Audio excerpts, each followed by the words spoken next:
नमस्कार, आपण पाहतात श्रीगोंदा ऑल महाराष्ट्र न्यूज। मी उत्तम रोकडे, लवजी शक्ती सेनेचा जिल्हा युवक अध्यक्ष, अहिल्यानगर।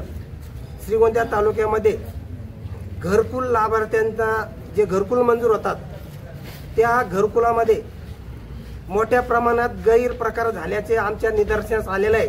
आमच्याकडे अनेक तक्रारी आल्या आहेत। त्या तक्रारीचे आम्ही व्हिडिओ बनवलेले आहेत। संबंधित घरकुल लाभार्थ्यांना ज्यावेळेस त्यांच्या अकाउंटवर पैसे जमा होतात, काय ते हप्ते पाडलेले असतात 1, 2, 3, 4 प्रत्येक हप्त्यावाईज संबंधित अधिकारी 2000 3000 प्रमाणे पैसे घेतात आणि नंतर त्या कुटुंबाच्या त्या लाभार्थ्याच्या अकाउंटवर ते पैसे सोडले जातात। अशा अनेक तक्रारी आमच्याकडे आलेल्या आहेत। त्या तक्रारी घेऊन आम्ही पंचायत समिती समोर आंदोलनाला बसलेलो आहे।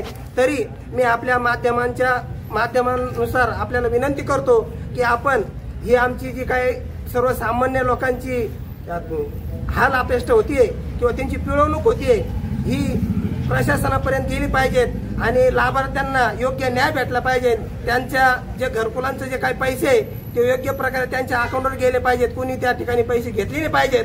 हा विषय तरी प्रशासनाने आज जातीनं लक्ष घालून योग्य जो कोणी अधिकारी असेल त्याच्यावर कडक कारवाई करावी एवढं बोलतो आणि थांबतो। जय लवजी, जय भीम, जय महाराष्ट्र।